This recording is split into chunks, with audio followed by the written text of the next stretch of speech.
The day my little sister started kindergarten, I cut my hand on some shattered glass, and the blood wouldn't stop. As I lay there in the bathtub, fading, I called my mom for help. On the other end, I could hear laughter and chatter. "Willow, are you pretending to be sick again? Can you stop being so selfish and ruin your sister's special day?" Beep, beep. She hung up on me. I watched as the warm water in the tub slowly turned bright red, my body growing colder with every passing second. Later that evening, they came back with a cake to celebrate my sister. And my mom was still complaining about how I was being inconsiderate, hiding in my room all day instead of eating. What she didn't know was, this time I wouldn't be bothering them ever again, because I had already died in that forgotten bathroom. After I was diagnosed with a severe bleeding disorder, I became our family's glass princess. The doctor said I wouldn't live past 5. So my parents put me first in everything, even spending their life savings on my treatments. On my 5th birthday, for the first time in a long time, there was laughter in our house. Only my little sister, Poppy, asked with innocent confusion, "Willow, are you going to die tomorrow?" That was the first time Dad ever hit her. And Mom knelt beside her, praying to God, begging for just a few more years for me. But on the day of Poppy's first day of kindergarten, all I said was that my chest hurt a little. Suddenly, my mother broke down, her hand cracking across my face. "Why are you so cruel? Do you have to ruin everything for your sister? Our entire world revolves around you. Can't we have one single day to take your sister to school? If you want to die, then just die. Stop torturing us." She hurled my pill bottles at me, grabbed Poppy's hand, and slammed the door behind them. I didn't say anything. I just stared at the cut on my arm, at the blood that wouldn't stop as my body grew colder and colder. When the glass shattered, I'd instinctively raised my arm to shield my face. I stared at the gash for a couple of seconds, before I remembered the doctor's words. "Sweetheart, you can never, ever get a cut. If you do, the bleeding might not stop." I rushed to find a Band-Aid and pressed it on. It was soaked through in less than 30 seconds. I turned to get a bandage, but blood was already dripping onto the floor. Mom loves a clean house. I couldn't make another mess for her. I frantically used my sleeve to wipe it up, but the blood just smeared across the tiles, blooming like a terrible flower. I grabbed the nearest towel and wrapped it tightly around my arm. A chill began to set in, starting in my fingertips and seeping deep into my bones. I went into the bathroom and filled the tub with hot water. Lying back in the warmth, I finally felt a little bit of relief. The blood was still flowing, raining, the water a pale red. I suddenly missed my parents so much. I used my smartwatch to call my dad. It rang and rang. No answer. I tried my mom. It was loud on her end. Music, the laughter of children. A world of celebration that felt a million miles away from mine. "What is it? Hurry up. It's almost Poppy's turn to perform." "Mom, I don't feel so good." "I'm bleeding." Her voice, sharp with impatience, cut through the phone. "You don't feel well again? Is it that you're never well? Unless the entire world is revolving around you? Willow, you're 8 years old. You're a big girl. Can't you be a little more considerate for once?" Next second, the line went dead. The dial tone echoing in the empty bathroom. I watched the water slowly deep into crimson, and felt a sudden urge to cry. Mom was right. I was always causing trouble for everyone. My sickness was trouble. My sadness was trouble. And now my bleeding was trouble. Mom's knitted cardigan was draped over the side of the tub. I gently pulled it over my face, inhaling her familiar jasmine scent. It was like when I was little, and she'd sat by my bed just like this when I had a fever. The water was growing cold. The bleeding seemed to be slowing down. It must be almost all gone. As my head started to feel fuzzy, I wondered if all my blood runs out, will I finally be okay? Mom and Dad wouldn't have to worry about their sick daughter anymore. My sister wouldn't have to give up everything for me. And I wouldn't have to pretend to be strong anymore. Wouldn't have to bite down on my own hand to keep from crying out in pain.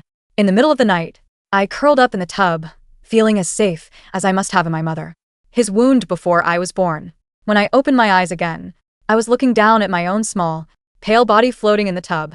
So, I was dead. I heard the front door open, followed by my sister's cheerful voice. "Willow, I'm home." I rushed out to see them. Mom and Dad were back, holding Poppy's hands. Dad was carrying a strawberry cake. Stopped short when he saw the mess in the living room. "What happened here?" Mom's brow furrowed. "She threw a tantrum this morning. She lied about being sick because she was mad. I was taking Poppy to school." Dad's face darkened. "She's getting more and more inconsiderate." I tried to explain, waving my hands frantically in front of them. "No, that's not it. Willow wasn't trying to make you mad." But my hands passed right through my father's shoulder. They didn't notice a thing. Poppy pulled her hand free from Mom's and ran to my bedroom door. She knocked softly. Willow, come out and have some cake. Silence. She looked up at them. Is Willow asleep? I floated over and hugged her. Thank you, Poppy. Mom's voice was hard. She's not asleep. She's ignoring us on purpose. Leave her. We'll eat first. Dad set the cake on the dining table. Poppy stared at it, her voice small. But I want to wait for Willow. Dad opened the box, exchanging a look with Mom. If only Willow were half as thoughtful as her sister. Our lives would be so much easier. He stuck 5 candles in the cake and lit them. Poppy was lifted onto a chair, and as her parents watched, she blew them out. Today was also her 5th birthday. Mom asked gently, "Did you make a wish, Poppy?" Poppy's eyes sparkled. I did. I wished that Willow. Dad smiled and stroked her hair. If you say it out loud, it won't come true. I watched from the side, a silent observer. On my birthdays, the house always smelled of medicine. The number of candles on the cake felt more like a countdown. But Poppy's birthday finally looked like a real birthday. When it was time to cut the cake, Poppy insisted on the biggest piece. This one is for Willow. She carried the plate to my bedroom door and knocked again. Willow, come have some strawberry cake with me. Still no response. The smile on Poppy's face slowly faded. She carried the plate back to the table. Willow won't answer me, she said quietly. Suddenly Dad reached out and snatched the plate from her hands. He threw the whole thing, the perfectly frosted slice of strawberry cake, into the trash can. He slammed his hand on the table. Fine. Then she can have nothing. Nobody is to call for her again. A few missed meals will teach her a lesson. Poppy was so startled, her eyes instantly filled with tears. Mom pulled her into her arms, glaring at Dad. Why are you yelling at her? Then she spoke softly to Poppy. It's okay, sweetie. We'll eat first. When your sister realizes she was wrong, she'll come out on her own. I knelt by the trash can, looking at the discarded cake. The strawberry on top was still so fresh, now nestled among used tissues. What a waste. Strawberry was my favorite. Poppy ate her own small slice, her eyes darting toward my door every few seconds. My parents ate in a heavy silence. There were supposed to be 4 of us at the table. Now 1 chair was empty. I sat down in it and whispered to my sister, "Happy birthday." That evening, Mom gave Poppy a bath. I stood in front of the shower curtain, my heart twisting into a knot, terrified she would pull it back and see me in the tub. Through the steam, Mom lathered soap on Poppy's back. Poppy looked up, her wet hair stuck to her forehead. Mommy, why hasn't Willow come out yet? Mom's hands paused for a moment. She's probably sleeping, but I miss her, Poppy said in a small voice. I haven't seen her all day. Mom turned off the water, wrapped Poppy in a big towel, and hugged her close. Poppy, do you ever get mad at Mommy and Daddy? Mad about what? Mom held her a little tighter. That we're always focused on Willow. That we give her the best of everything. That sometimes we don't have enough time for you. Poppy wrapped her small, damp arms around her mother's neck. No, of course not. Because Willow is sick. Her voice was serious. My teacher said today that sick people need the most care. Me and Mommy and Daddy have to love her together. My mother's shoulders trembled slightly. She buried her face in Poppy's towel and didn't speak for a long time. You're such a good girl, Poppy. Her voice was muffled. The truth is, your sister has had a very hard life. I pressed myself against the cold tiles as my mother continued. She was born very weak. The doctor said she might not grow up. Mom sniffled, so we were always scared. She was in pain, scared. She was sad. We just wanted to give her everything we could. Her voice dropped to a whisper. But sometimes Mommy gets tired. Too. Sometimes, I wish she were healthier. I wish I had more time to spend with you. Poppy listened, not quite understanding, and patted her mother's back with her small hand. I crouched in the corner, transparent tears streaming down my face. I'm sorry, Mom. I was the one who wasn't considerate. If I had never existed, how much better your lives would have been with just Poppy. But they couldn't hear me. After the bath, Mom tucked Poppy into bed. Then she walked to my bedroom door and stood there for a long time. Finally, she raised her hand and knocked softly. Willow, are you asleep? I floated in front of her, wanting to reach out and touch her, but my fingertips passed through empty air. I shouldn't have yelled at you today, Willow. I was wrong. It was Poppy's first day of school, and I was just so nervous. I didn't mean to be harsh. She paused, as if waiting for a reply that would never come. She sighed. I left some cake for you in the living room. It's your favorite strawberry. Make sure you eat it. She waited another few seconds before returning to her room and closing the door. I went to the living room. On the table was a small plate with a slice of cake. The strawberry on top was a little crooked. Late into the night, I watched my own small body in the tub. The water was cold now, My face is white as paper. My mother never opened the shower curtain. She didn't know that I would never eat the cake she left for me, and that I would never hear her apology. The night was long, and silence is heavier when you are dead. I spent hours sitting in the empty chair at the dining table, watching the cream on the strawberry cake slowly melt, losing its shape. The house breathed around me, the refrigerator humming, the settling of timber, the soft snores from my parents' room. I felt a strange tether to the bathroom, a magnetic pull, but I fought it. I didn't want to go back in there. I didn't want to see the husk of the girl who used to cause so much trouble. Morning arrived not with sunlight, but with the gray, muted tone of an overcast sky. The digital clock on the microwave clicked over to 7 a.m. Dad was the first up. He shuffled into the kitchen, rubbing his face. He looked at the untouched cake slice on the table, then at my closed bedroom door. He sighed, a sound purely made of exhaustion. He grabbed the plate and put it in the fridge. Still sulking, he muttered, pulling out the milk for coffee. Mom came out next, her hair messy, eyes puffy from sleep. She went straight to the coffee maker. Is she up? Not a peep, Dad said. Let her sleep. If she wants to miss breakfast, that's her choice. I'm not fighting a war today, Helen. I have a meeting at 9. I need to get Poppy ready, Mom said, rubbing her temples. But I should check, maybe she really isn't feeling well. She called you yesterday during the performance, didn't she? Dad snapped, though his voice lacked real heat. She played the sick card, because we weren't paying attention to her. Don't reward the behavior. I stood in the corner of the kitchen, screaming. I'm not in my room. I'm not in my room. But my voice was just a draft of cold air that made Mom pull her robe tighter. It's chilly in here, she murmured. Poppy ran in, wearing her pajamas with little ducks on them. Can I have the cake for breakfast? No, sweetie, Mom said, forcing a smile. Oatmeal. The domestic routine was agonizing. I watched them eat, watched them check their phones. Then, the inevitable began. I need to shower, Mom said. She stood up, stretching. I'll get Willow up after. She needs to bathe before we go anywhere today. My spirit froze. I drifted behind her, floating inches above the floorboards. Don't go in there, Mom. Please don't look. She walked down the hallway. She passed my bedroom door, without glancing at it. She reached the bathroom door. It was slightly ajar, just as I had left it. She pushed it open. The air in the bathroom was heavy, humid, and smelled distinctively of iron, a metallic tang that hit the back of the throat. Mom paused. She sniffed the air, confused. Willow, she called out, looking at the empty space. She saw the pill bottles scattered on the floor where she had thrown them yesterday. A flash of guilt crossed her face. She bent down to pick one up. Then she saw the smear on the tiles. The dark, dried flower of blood I had tried to wipe up with my sleeve. What on earth? She whispered. Her eyes tracked the trail. From the door. To the mat. To the tub. The shower curtain was drawn, a wall of white plastic. I stood beside her, invisible, trembling. Mom, don't. She reached out. Her hand shook. She grabbed the edge of the curtain. Zip. The sound was deafening. Mom didn't scream. Not at first. She just stared.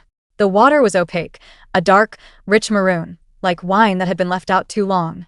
And there, floating amidst the stillness, was me. My skin was a translucent blue-white, contrasting violently with the red water. My hair fanned out like a halo.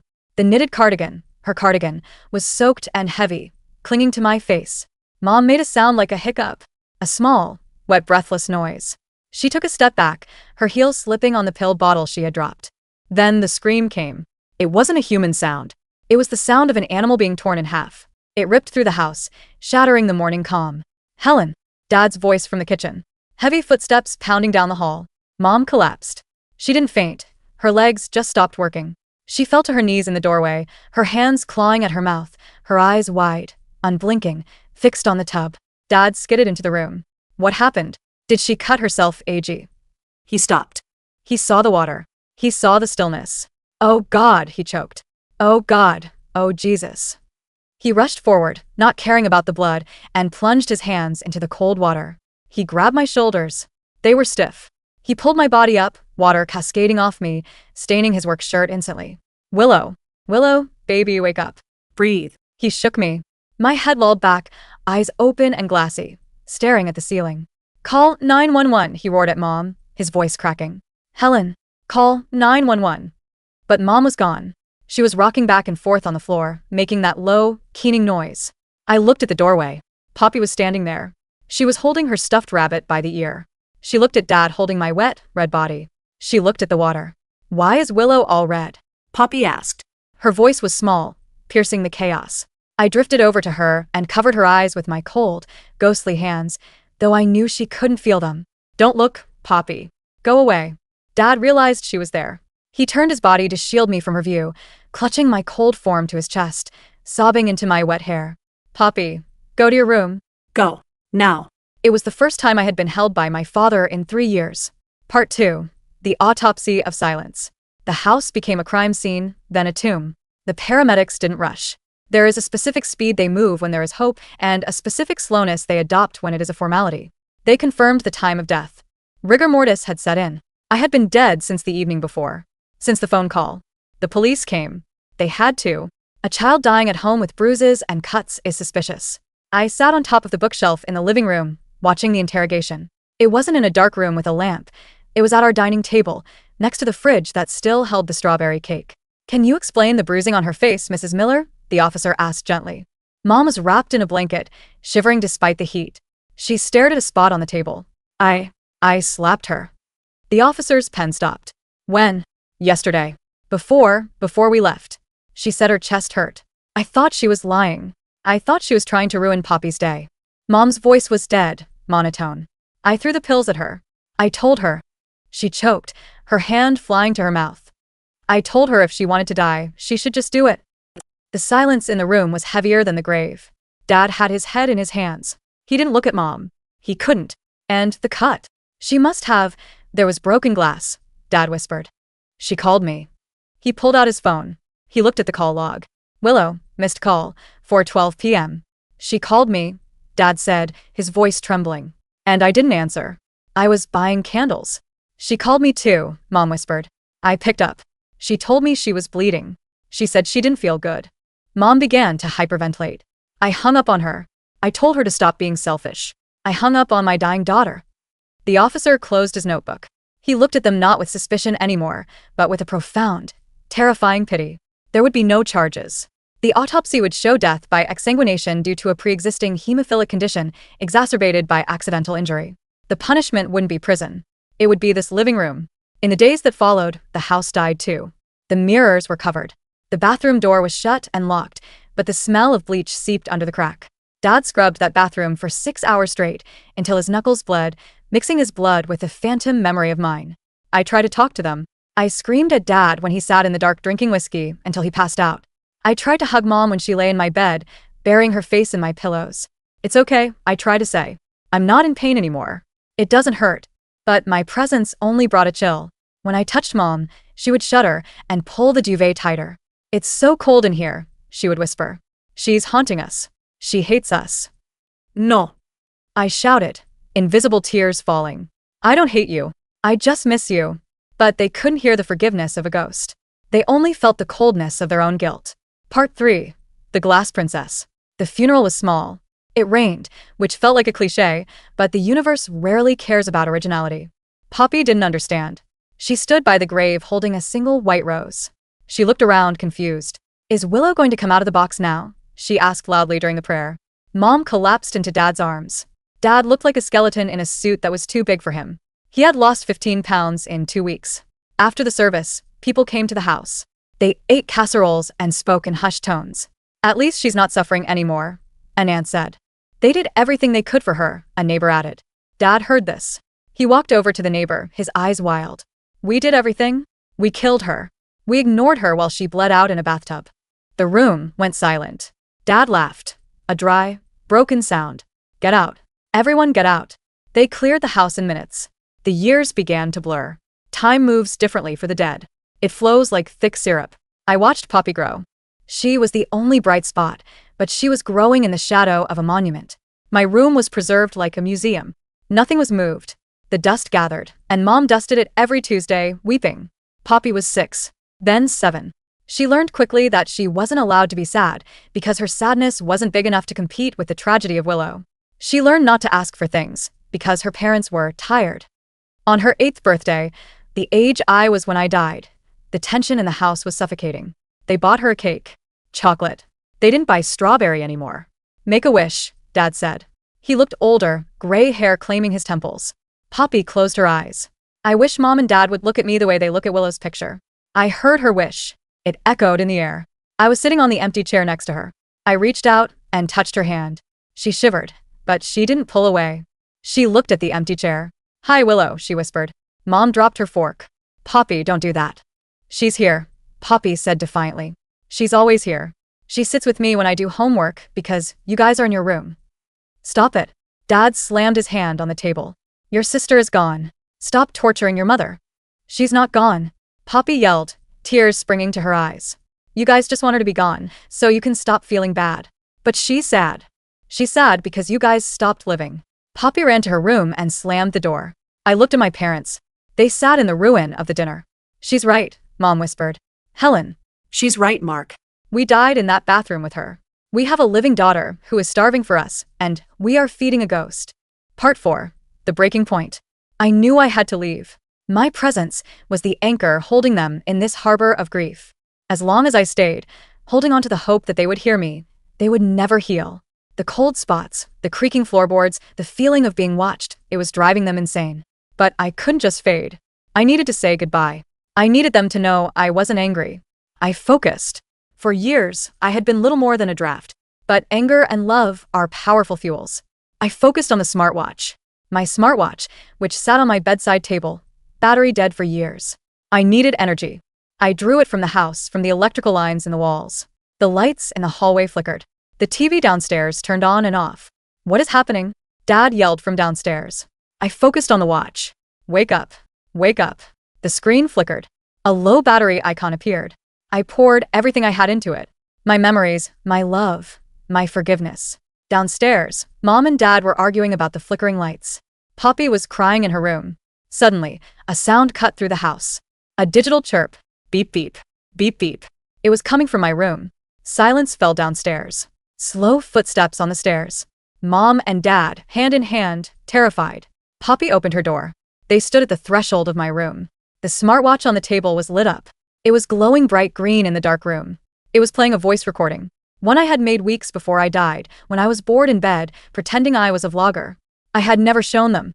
I pushed the play button with an invisible finger. The air grew freezing cold. My voice, tinny and small, filled the room. "It's Willow. Today is Tuesday and my arm hurts, but it's okay. Mom made soup. I just wanted to record this in case. I don't know. The doctor said I'm fragile like glass. But glass can be pretty, right?" Mom sobbed, covering her mouth. Dad gripped the doorframe. The recording continued. "I know Mom and Dad are sad. I hear them crying. I don't want them to be sad. If I go away, I want Poppy to have my room.